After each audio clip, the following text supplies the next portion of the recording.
Okay, my dear students, now our topic is hidden goodwill. Sir ये hidden goodwill होता क्या है? आपके क्वेश्चन में कहेगा record the entries of goodwill, पर गुडविल नहीं होगा वहां पे. Are you getting my dear?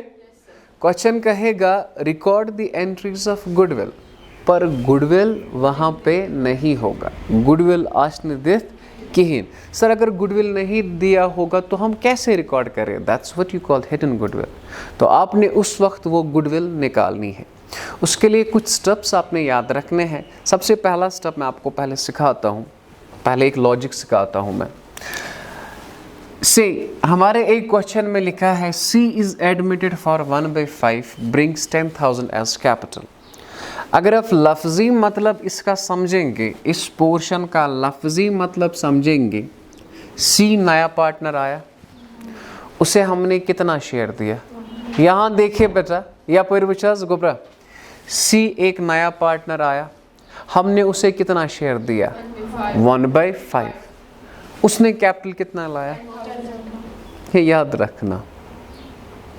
इसका मतलब है उसने 10,000 लाया जब हमने उसे 5th शेयर दिया. उसने 10,000 जब हमने उसे, या परस वापस, C is admitted for 1/5 brings 10,000 as capital. So what does it mean? It means C को हमने 1/5 शेयर दिया. क्या शेयर दिया बेटा हमने? 1/5. और C को हमने क्या शेयर दिया? 1/5. brings 10,000 as क्या दिया? कैपिटल 10,000. तो याद रखना, इट मीन्स ये 10,000 है ना जिसने कैपिटल आया, ये 1/5 शेयर है. ये 5th शेयर. ये क्या है? तेल 5 शेयर कितने आसन, देन 5 शेयर्स किसके बराबर होंगे मैं आपको समझाऊंगा. यहाँ पे एक होगा total capital, total as per C share. इसका कैपिटल क्या है? आपने कुछ नहीं करना. इसका रेशो क्या है? इसे उल्टा करना है. 5/1 दैट्स इक्वल टू 50,000. इसी 50,000 का 5th शेयर है ना 10,000. समझ आया? समझ आया? ये स्टेप समझ आया? ये पहला स्टेप होता है हिडन गुडविल निकालने में. फिर मैं आपको दिखाता हूँ वो कैसे हम निकालते हैं. सर हमें ये समझ नहीं आया. मैंने कहा C नया पार्टनर है, हमने उसे शेयर क्या दिया? उसने कैपिटल कितना लाया? गो एम दुत 10,000 रॉपि, ये अमिस 5th शेयर दुत. 5 शेयर कत तम ना 10,000 इंटू इसका रेसिप्रोकल कर लो, into 5 divide by 1 that is 50,000. या case second, C is admitted for 2/3 brings 90,000 as capital. इसने 90,000 कैपिटल लाया. माय डियर क्या लाया बेटा? 90,000 क्या लाया? क्या उन्होंने बेटा? 90,000 क्या उन्होंने? Is that clear? 90,000 इसने लाया कैपिटल. तो हम ऐसे लिखेंगे टोटल कैपिटल, टोटल एज पर C's शेयर. इसका है 90,000, इसे करो reciprocal, into 3 divide by 2. Is that clear? वो समझ आ रहा है? सो 45,000 इंटू 3, ठीक है, दैट्स इक्वल 0 0 3 5 15, अखा कैरी 3 4 12, दैट इज 1,30,000. कुछ नहीं करना है. ये पॉइंट समझ आया? कैलकुलेटर इस्तेमाल करें. जो 90,000 है इंटू 3/2 रेसिप्रोकल. पहला स्टेप समझ आया? ये पहला स्टेप समझ आया? टफ मत लगा, टफ मत लगा. और गेटिंग माय डियर? सो मैं अब आपको दिखाता हूँ फॉर्मेट ऑफ हिडन गुडविल. मैं आपको इसका फॉर्मेट दिखाता हूँ, हम क्वेश्चन कैसे कर लेते हैं. पहले फॉर्मेट दिखाने से पहले ये क्वेश्चन आप देखिए. A का कैपिटल क्या है? 10,000. और B का कैपिटल क्या है? 25,000. और C एक नया पार्टनर आ रहा है जिसे हम 1/5 शेयर दे रहे हैं, और उसका कैपिटल कितना है? 10,000. Is that clear?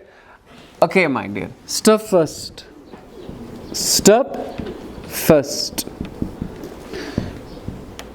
कैपिटल, ऐसे लिखेंगे total capital of firm, total capital of firm taken C as base. अगर हम सी को बेस लेंगे, सी का कैपिटल क्या है बेटा 10,000, इससे क्या करेंगे रेसिप्रोकल 1/5 की जगह क्या आएगा 5/1। तो हमारा कैपिटल जो होना चाहिए ना फर्म का, वो होना चाहिए 50,000। Is that clear? Okay my dear, step second, step first मैंने क्लियर किया आपको अभी। सो एक्चुअल कैपिटल कितना है? एक्चुअल कैपिटल सर किसका? ए प्लस बी प्लस सी का। ए का कैपिटल क्या है 10,000, बी का क्या है 25,000 और सी का क्या है? सी ने कितना लाया 10,000। सो दैट्स इक्वल 25, 35, 45,000। कितना है 45,000। सो सी को बेस लेके हमारा कैपिटल क्या आ रहा है 50,000, पर एक्चुअल कैपिटल क्या है 45,000 है। Is that clear? सो यहां पे हम लिखेंगे स्टेप थर्ड, गुडविल। जो हमारी गुडविल है, सी का कितना आया था हमें 50,000 और यहाँ पे कितना है? सो 50 minus 45 that's equal 5,000 and this is goodwill of firm। बस समझ आया आपका हिडन गुडविल? टफ मत लगा, और ये सबसे टफेस्ट लगता है लोग। नाउ हमारे पास जो क्वेश्चन है that is A and B are partners with capital of 13,000 and 9,000 respectively. They admit C as a partner with 1/5 share in profit of the firm. C brings 8,000 as his capital and give journal entries to record goodwill. अगर आप ये question देखेंगे वहाँ पे goodwill का नामो निशान है ही नहीं, मत। So it means there is hidden goodwill. So we will write like this stuff first. ऊपर लिखेंगे calculation of goodwill, calculation of goodwill. ठीक है, सो स्टेप फर्स्ट बेटा, total capital of firm taken C as base. Is that clear बेटा? बताएंगे मुझे 8,000 और reciprocal करेंगे 1/5 नहीं 5/1, सो दैट्स इक्वल टू 40,000। ठीक है बेटा, ये पॉइंट मैंने आपको डिस्कस किया, टफ मत लगा ये पॉइंट। ठीक है, हमने उसे 5th शेयर दिया था और उससे मांगे 8,000, इट मीन्स 5 शेयर कितने होंगे 40,000। ठीक, और इसके बाद step second my dear S2 बेटा, actual capital of firm, actual capital of firm बेटा, जो कि ए का है, बी का है और सी का है, that is 13,000 plus 9,000 plus 8,000, so that's equal 30,000। Is that clear? So ये 40 आया, ये 30 आया। Now the step third is goodwill of the firm. जो फर्म की गुडविल होगी वो किसके बराबर होगी 40,000 minus 30,000, so that's equal 10,000. But my dear students, this is goodwill of the firm, this is goodwill of the, are you getting my dear? ये किसकी गुडविल है? Goodwill of the firm. और हमें निकालना है सी के, सी जो है नया पार्टनर, उसका share, C share of goodwill, उसका शेयर है 1/5, 1/5 of 10,000, that's equal 2,000. Okay, now we have to pass journal entries. We have to pass, सबसे पहले वो कैपिटल लाता है the journal entry is cash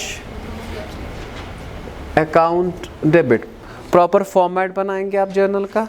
ठीक है, याद रखना जब आपके एग्जाम में क्वेश्चन आएगा जर्नल बनाना हो, आपको सिंगल एंट्री क्यों ना बनाना हो, एक ही एंट्री क्यों ना बनाना हो, विदाउट फॉर्मेट आप कोई जर्नल एंट्री पास नहीं करेंगे। Is that clear? So cash account debit to C's capital account,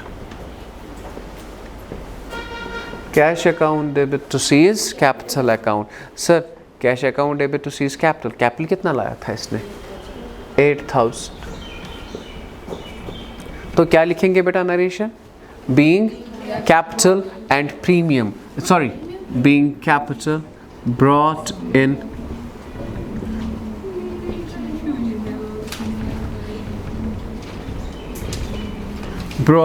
in by the. Sir आपने प्रीमियम क्यों नहीं लिखा बेटा? इसने लाया ही नहीं, brought in by the new partner. लेकिन we have to distribute now premium. जब प्रीमियम नहीं दिया होता है हम इसके कैपिटल से निकालते हैं, सीज करंट अकाउंट डेबिट। आप मुझे बताएंगे फिर ये किस अकाउंटिंग स्टैंडर्ड में है? ये एंट्री किस अकाउंटिंग स्टैंडर्ड में है? Standard 26, accounting standard 26।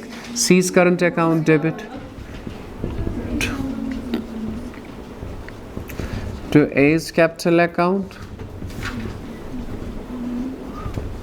To B's capital account. Is that clear? अब जो सर गुडविल जो है वो कितना है? सर क्या 10,000 गुडविल है? No my dear, 10,000 is the goodwill of the firm. जो हम इसका जो गुडविल है वो है 2,000। कितना है बेटा? 2,000। बेटा being goodwill distributed, being goodwill distributed as per sacrificing ratio. Sir sacrificing ratio नहीं दिया है। When sacrificing ratio is not given, old ratio becomes sacrificing ratio. But sir the problem is old ratio is not given. मैंने कहा था जब when partnership deed is absent, if old ratio is not given, then we distribute it equally. So sacrificing ratio is 1:1. इससे 1000 रुपये आएगा, इससे 1000 रुपये आएगा. Point to be noted, sacrificing ratio was not given. If sacrificing ratio is not given, old ratio becomes sacrificing ratio. But the partnership deed is absent regarding with the old ratios. So if the profit sharing ratios are not given, so we distribute it equally, okay, as per Partnership Act 1932. Thank you.